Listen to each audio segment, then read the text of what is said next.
solo plan, solo precio. Presentamos.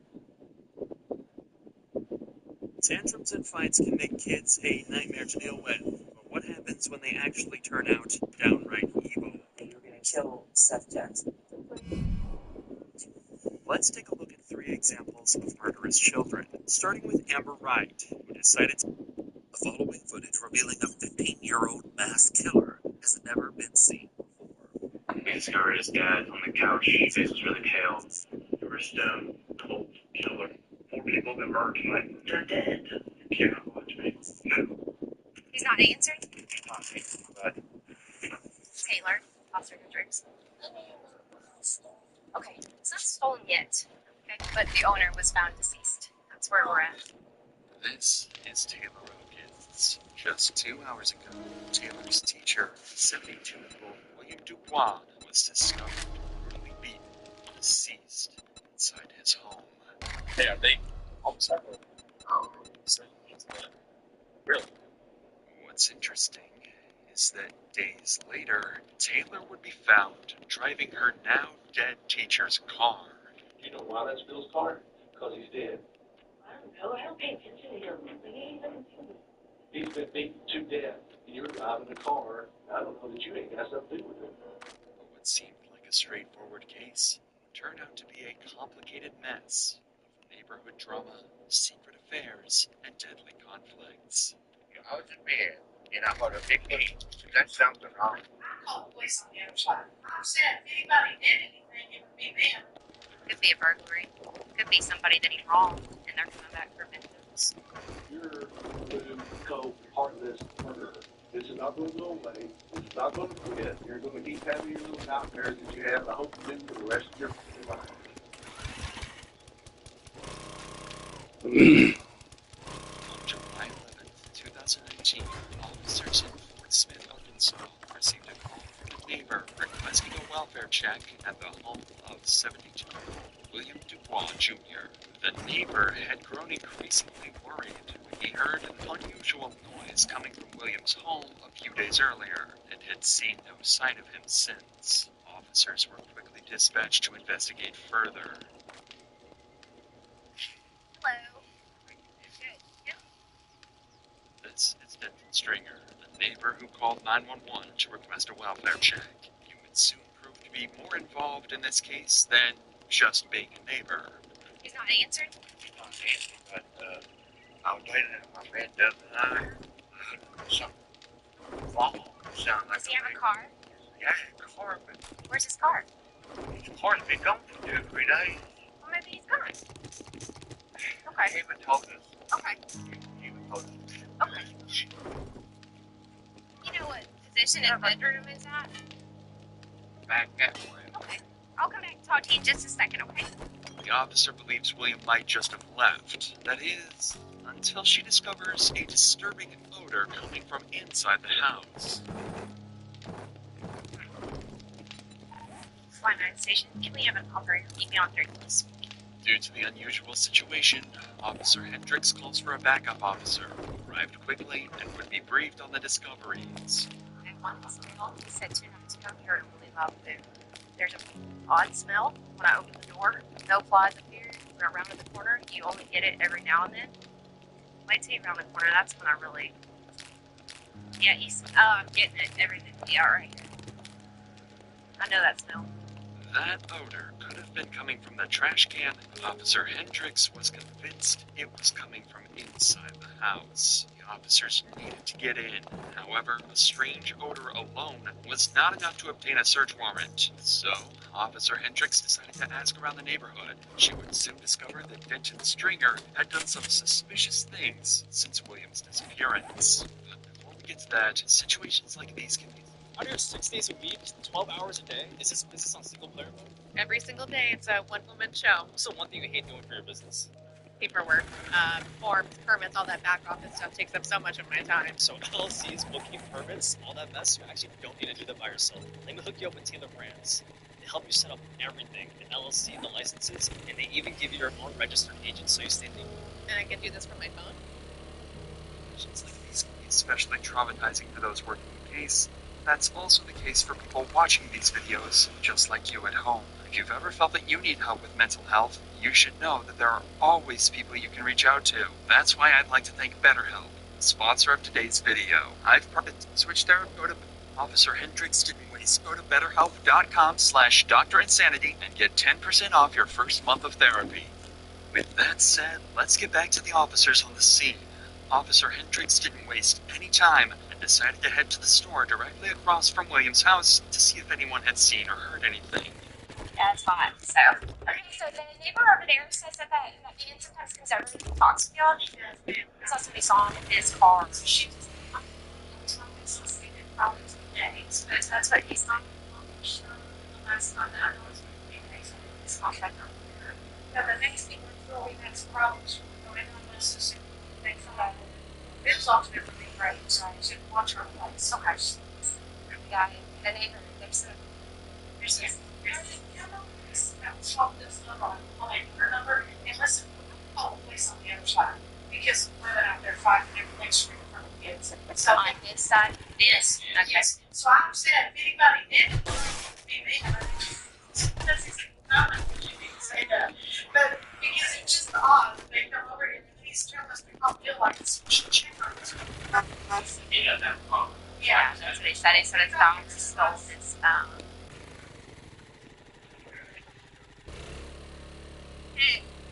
he was a teacher at junior high. So these people over here are saying that the guy next door is like always has some type of drama going on. Him and whoever are always fighting. Not him and Bill, but him and someone else. I mean, worst case scenario is somebody's, done something bad and took his car. What the shop owner just revealed is very significant. Firstly, William, who is known around the neighborhood by Bill, hasn't been seen for the past 2 to 3 days, which is highly unusual according to the shop owner. Secondly, William's neighbor, Denton Stringer, is known to have frequent drama at his house involving various women. Recently, Denton had asked the shop owner to call William to check on him, explaining that his daughter had stolen his phone. If true, this daughter might be the same woman Denton argues with often, and if she took his phone, there is a possibility she could also be linked to William's car missing. Finally, the shop owner claims that if something bad happened to William, it would be them, suggesting that Denton and the daughter were likely involved. All of this casts suspicion on both Denton and his daughter. Officers hope that whatever they find inside William's house might reveal just how involved they were in his disappearance. All of this in her head, Officer Hendricks returns to William's house. Officers had managed to contact the landlord for an additional key. Nothing could have prepared them for the horrifying scene inside.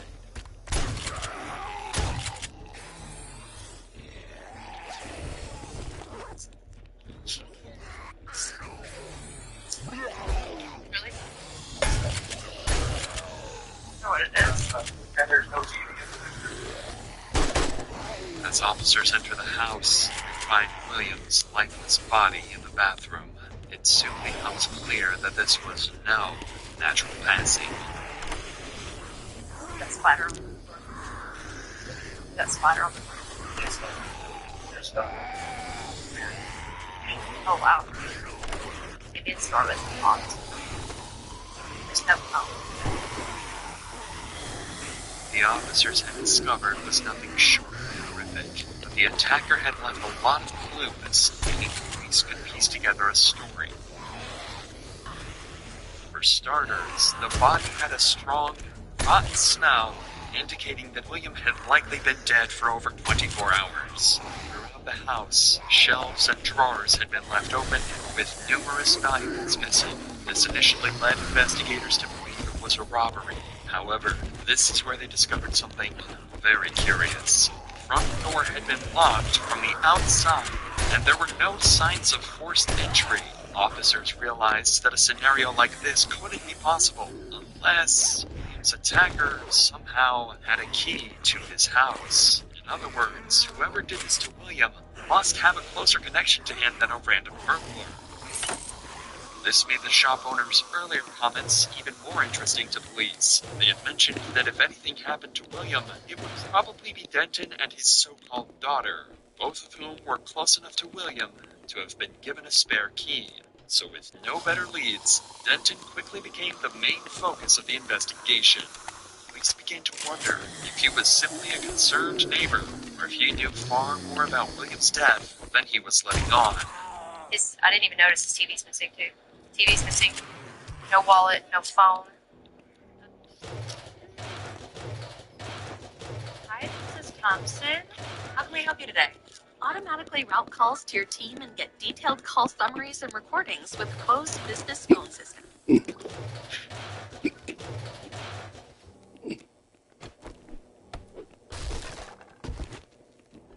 everybody, Paul Scoggins. Starting a business is never easy. GoDaddy Arrow, that endeavor is about to become a whole lot easier. No 4th century. We need to talk to this guy. He just got here. Oh, I told Jeff. Yeah, I talked with them over there. They said he comes over a lot and talks to them. They said if anything ever happened to him, it would be because of somebody over his apartment. You notice there's some red fuzz all over the place. I'm not sure what that. You blame them like it's fuzz. I think there's fuzz like the kitchen. There's fuzz on this house right here. All the doors in his bedroom are open. Keys, wallet, phone, stuff that normally would be laying out. What kind of car is it? I got it. He just told me the red. Red Ford Focus. We have the tag and everything. And Courtney just sent him a bolo. Did not release me information. They said just stop this vehicle and notify our department.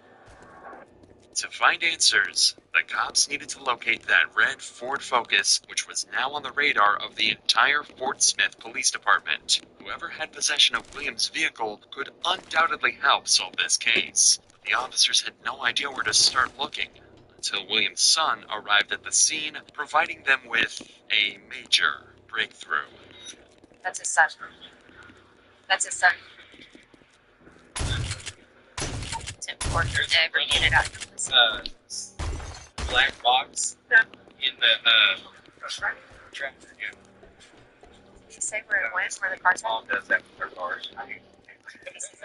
It's not at his mom's house. Mom does it when it's on his mom's phone. The car's not at the mom's house. No.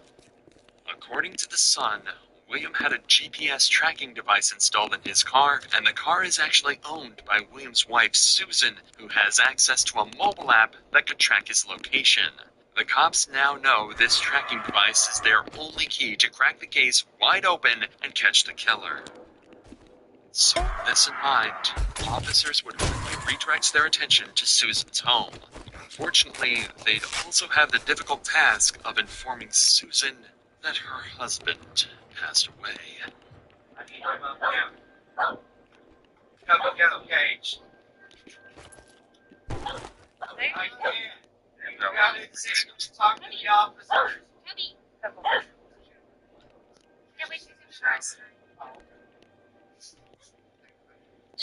Hi, Miss Susan. I'm Officer Hendricks. I'm sorry meeting you under these circumstances. How many times they do endorse side days?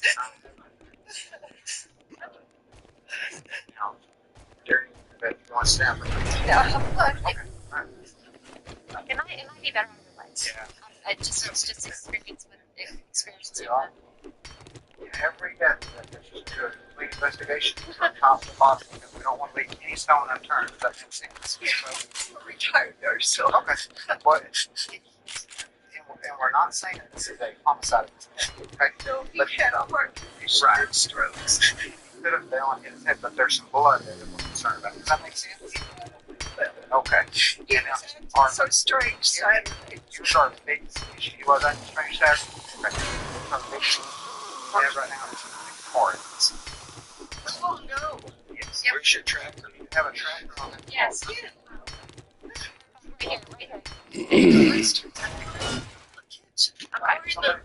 So I'm going to get her phone. If you can get the location on the calls. It's gonna be tremendous.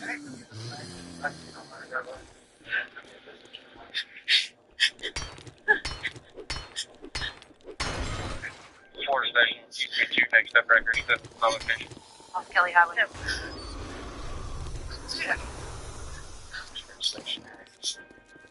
Parked at a house. And it's for JB Byrider. The car is JB. Who's not? It's for JB Byrider. What? Thanks to Susan, the cops now know where the missing vehicle is. Without wasting any time, officers quickly leave Susan's house and head towards the location of the car, but they have no idea who has it or what kind of danger they could be facing when they find it. After all, this is the stolen car of a murdered man. Hello? Y'all live here? Okay, you live here? No, I got the yard. Okay. Yes, sir. We're looking out the window. You got any on you? Yes, ma'am. You can't call it out. Channel 1. Okay, let's go inside. Let's go inside. Let's go get your wallet. No, you can go. You do whatever you gotta do. Oh, hang tight. We're gonna be parked there for a second. Go where? Go inside with us? I mean, she can. She's over me right here. We're gonna all go over here. Let's all go over here. What's going on? Let's go over here. What, have we got something wrong? Yeah, we have something going on. Go over there. We'll explain it to you. It seems there's someone in this house who wants to avoid the cops. These officers know they could be walking into an ambush, so everybody behind that door is a person of interest. Okay, so basically, they came out the back. They tried to go out the back. They said they were going outside to smoke. Somebody just shut the front door on me. So. What's that police department?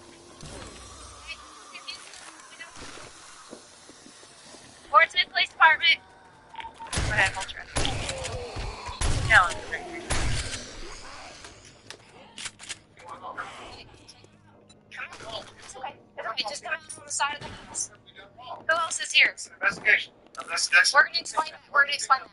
Who else is in here? Come on. Just walk out to that side of the house. Who else is in here? Is anybody else in here? Just walk out here. Right here. To the right. Thank you. Taylor. Oh. That's Taylor. Who else is in here? Go ahead. Step out. No. Go ahead and step out. Portsmouth Police, is your last time to come out freely. Come out with your hands up. Keep your hands in the air where we can see them. Keep your hands in the air where we can see them. Good. Keep walking. Keep walking. Walk toward me. Randall Perkins, right? Okay. Randall, go ahead and step off that porch and to your right on the side of the house, okay? Who else is back here? Be real with me. This isn't...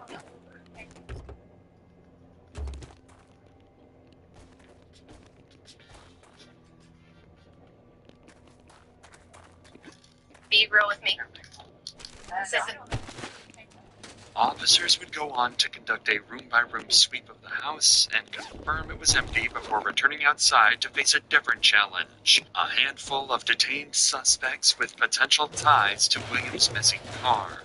Among the small group, officers noted a mix of faces, some nervous, some indifferent, but it wasn't immediately clear who knew what until the question of the red car came up. All these subjects were inside the house. When you asked any of them who's this red car, they all pointed to Taylor Elkin. The moment Officer Shelby asked who owned the red Ford parked out front, everyone pointed, without hesitation, at the same person, Taylor Elkins. The first woman who exited the house earlier when police barged inside. Having possession of a man's car who had just turned up dead is naturally going to raise suspicion, and surprisingly, Taylor herself would go on to admit that indeed, the car belongs to her. Here's the deal. One of the females got out of here. When I said, well, who's this car belong to back here? Here's one. That's your car? Yeah, my car. With this revelation, the focus was pinned directly on Taylor, and it was time for her to explain how she ended up in the possession of a dead man's car. Taylor, Officer Hendricks, obviously. Did he read you your Miranda rights? He did. like your rights, everything like that. Okay, where'd you get the car? I already told him. You tell me. I did okay, in that boardwalk, it's just like a brand. It's stone around. White or black? It's white, but I thought it was stolen. No, I didn't say it was stolen. No, I'm saying, like, I really don't know how he got it, though. But I'm saying, like, I was like, You got your phone on you? Where's your phone at? In there?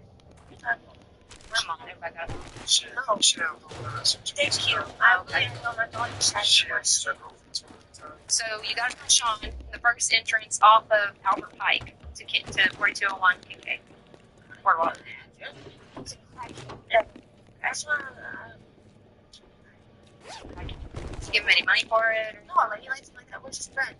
What's his name on Facebook? Sean? I don't know. They don't have a phone. I don't get over Facebook. Okay. Alright.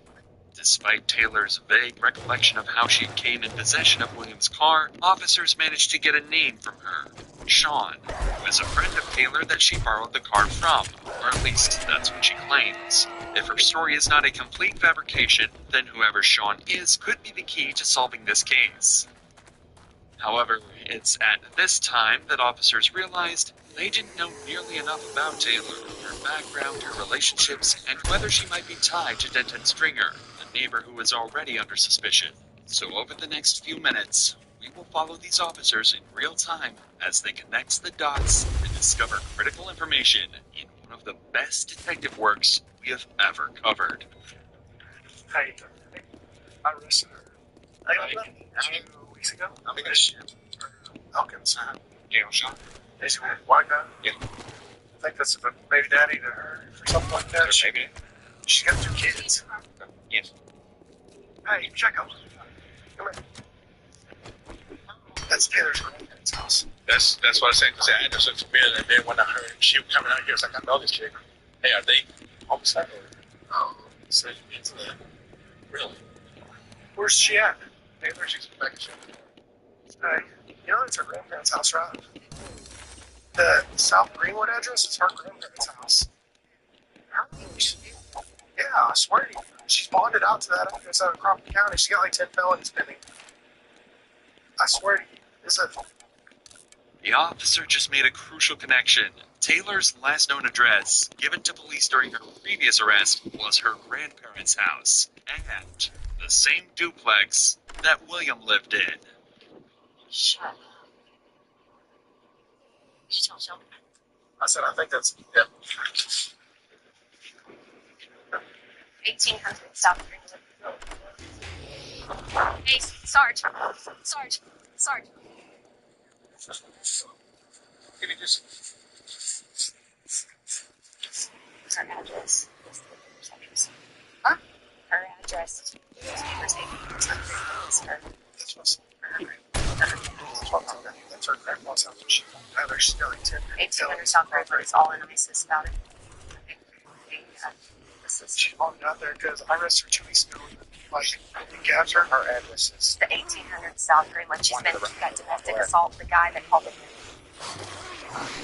That's his 1800 was our guy. The officers figured it out. The 2 prime suspects related. Taylor was Denton's granddaughter, and likely the daughter the woman in the shop had found suspicious earlier. What these officers are about to discover next would put the spotlight solely on Taylor. Ballman has her on camera leaving on the 8th in the car. Look at the address. 8. Yeah. So 3 days? About 3 days, yeah. Yeah, Monday night. Yeah, the decomp happened. Yeah, it's about 2 days, 3 days. With this final piece of evidence, it is safe to conclude that Taylor Elkins has a major role in William's death, and detectives needed to get to the bottom of her involvement. The other detained individuals were briefly questioned, but no one had direct ties to William or knew anything about the stolen vehicle, so with no solid evidence against them, they were released. With the on-scene investigation at its end, the next move was obvious, taking Taylor in for a formal interrogation. As a small business owner, I don't have time for repetitive administrative work. I've got a legacy to build.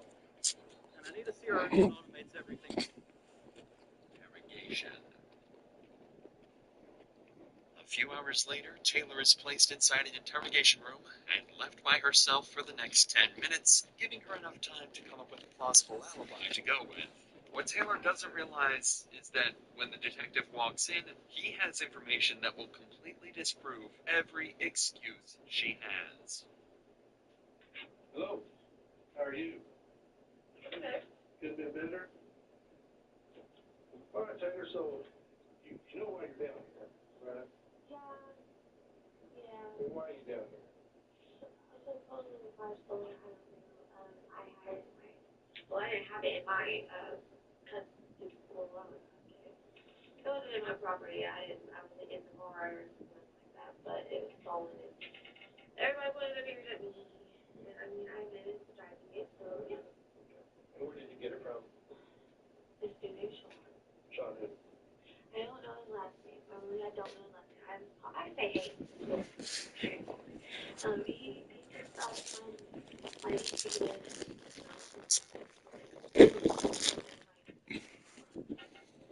The rest of lady? What's left of the rest of the That's what you It was Miller and this other guy. And when you go on to that, okay, what address? Just which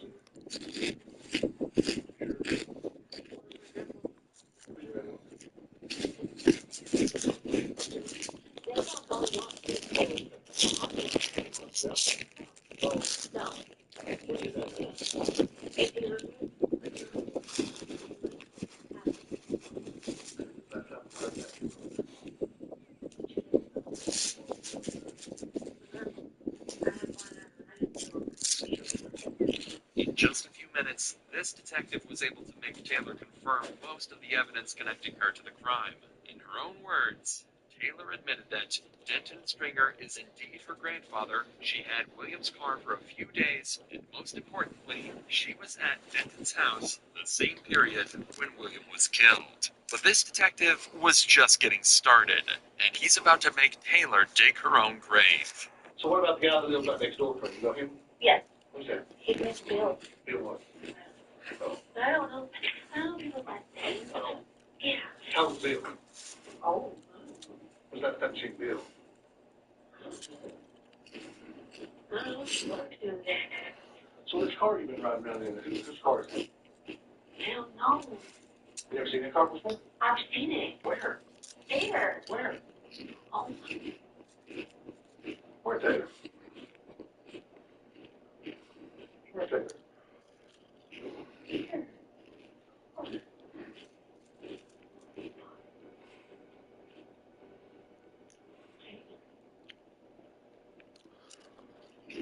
I think you gotta leave that. No, I didn't. I really got in. Thank you. I didn't. I think you did. I think you know where to go. I know that, yeah. How would it be? Don't know. When's the last time you seen him?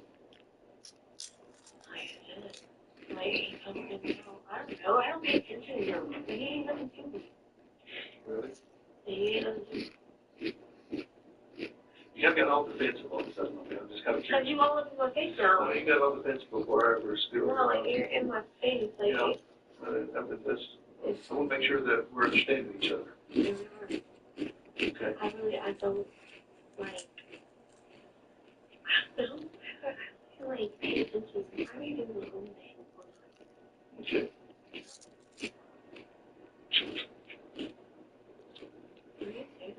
Okay, I'm just trying to figure out if you're being honest with me. I am. I'm not even So, Taylor is trapped. She just implicated herself further by admitting that she knows William, and, to her surprise, was driving his very car. After this brilliant line of questioning, the detective tells Taylor to sit tight and leaves the room. During this time, he would make a phone call to Taylor's grandfather, Denton Stringer, and Denton would tell him that Taylor was at his house a few days ago, along with 2 white males. With this information at hand, the detective comes back to the interrogation room with one goal: make Taylor confess to whatever she did inside William's home. Take a nap? Hi. You be both, girl. I'm old. I need love you to sleep. Can't you tell? So let me ask you something. You have a phone? You don't have a phone? I know. You need an LLC. It's protecting you, it's keeping your business and personal life separate. So go to Taylor Brands, enter your LLC state. You have a phone? You don't have a phone? I know. She was what? Oh, how long you been without a phone? How long you been without a phone? Okay. Taylor, you went to your dad's today. Were you there earlier this week, like Monday or Tuesday? Let me rephrase that. You were there earlier this week, and you had two white males with you. Who was those two white guys that were with you? Because I've already talked to your grandpa. Okay, and right there by the side of your grandpa's at school. That school's got video and shows you showing up with two white males. I'm just kind of curious. Who are those two white males on?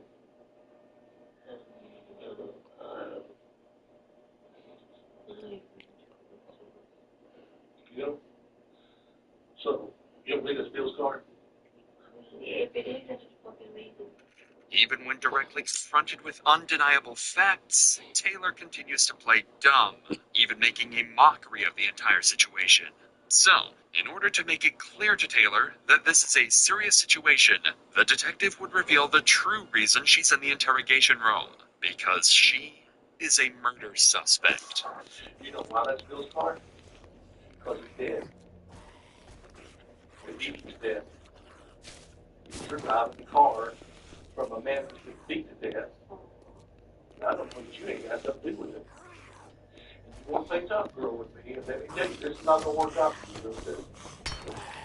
He's been beat to death. You think I'm lying? Why the hell do you think I'm here? You know why I'm here? Do you know what my title is? Homicide. Hey, it's got real. You talk about losing your girls? This was for my. You know what? You're knee deep in this shit right now. Let me start coming clean with you. I told you. Here's where we're at, Taylor. I'm gonna be honest with you. Does he know you're really good for Taylor? Or does he know you're bad for Taylor? Because I can promise you I'm really good at what I do. If I can catch you in a lie, and if you lie to me, I will put you in prison for the rest of your little life. Just know that. Now that Taylor understands the severity of everything, is emotional, the detective will seize the opportunity to confront her by exploiting her vulnerable state in hopes that the emotional pressure will break her defenses and compel her to finally tell the truth. I'm not threatening you. I like to be a I am promising you. So, if you give a damn about Bill, if you didn't kill him, if you didn't beat the hell out of that old man, you're driving a car that was taken after the thief. You better know who had the damn car or who you took over there with you that seen him and went back and targeted him. Listen to me. Here's the truth. You better start coming up with some full names. Because you know what? Who do you need to think of right now? Who's the most important person in your life right now? You and your babies. You better take care of them. You better think hard. Because I got all night. Hell, I get paid about an hour. I'll take it all weekend. You ride around the dead man's car. I didn't know he was dead. I wasn't there. But you know the people who probably killed him. Shot who? In the apartments that you pointed out? The guy, that old man died, either had a heart attack and died in one last week. The other got an old woman.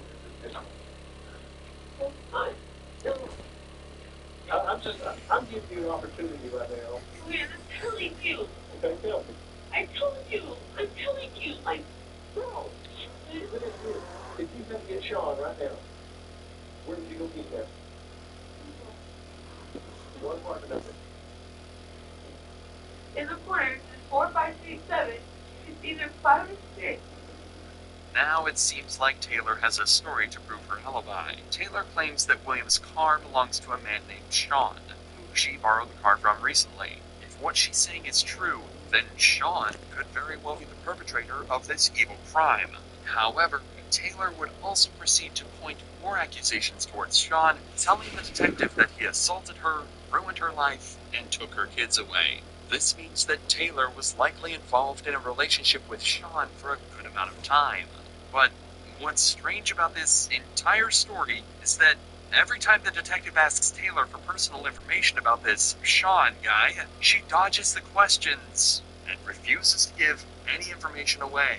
So, with Taylor seemingly uncooperative, the detective would end this interview to get to the bottom of her claims and figure out who Sean really is. And what they discovered would put Taylor in an even worse situation. You been thinking about anything?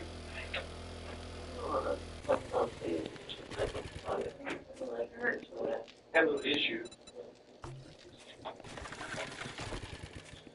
So this is the guy you said you got the car from? Are you sure? Well, look up Jesus in jail. Also, he's been in jail since June 6th. You think I'm making this up? So if he's in jail, I have to give you the car.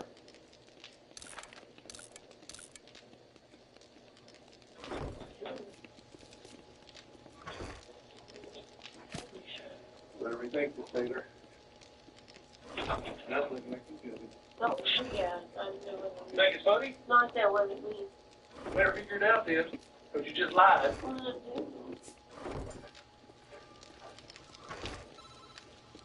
That'll be the customer. Don't miss it. You better figure it out then, because you just lied. Sean giving her the car was a completely fabricated story, and the detective just proved it. So, with this major lie exposed, Taylor is taken away to sleep in jail while detectives work on finding more incriminating evidence against her. The next day, Taylor is brought back into the interrogation room in an orange jumpsuit. This time, the detective has prepared undeniable evidence to thoroughly debunk her entire alibi and make her confess.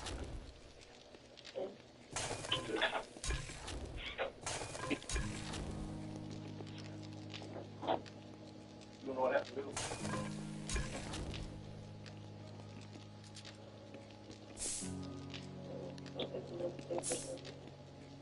You think he's dead now?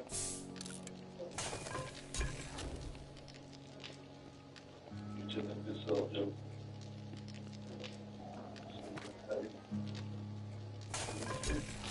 It's what punks do. There's only one way you're ever going to get him to leave. You're going to do something that's toast to do. That's like you're going to get it done. It'll be the hardest thing for you to do. But it's the only way you're going to get him to eat together. At a minimum, if you didn't do it, you know you did. Are you scared of the person who's involved?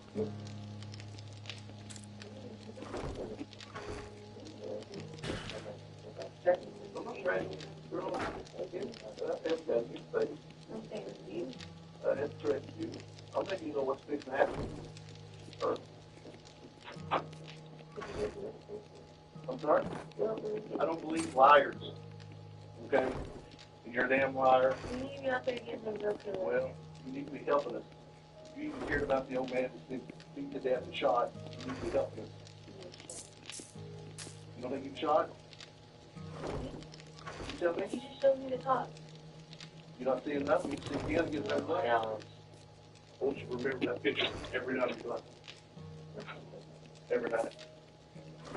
Elkin's body language has shifted from cocky and playful to scared and confused, and just about everything else in between. Her behavior would change again after she's allowed to make a phone call to her mother, where she'd stop pleading innocence and start playing the victim. She's now going to paint a picture of a man named Joseph Rogers, better known as Joe, that will make him out to be the bad guy. Let you talk to your mom. So now I'd like to ask you, sure you can tell us the truth. That's true. I mean,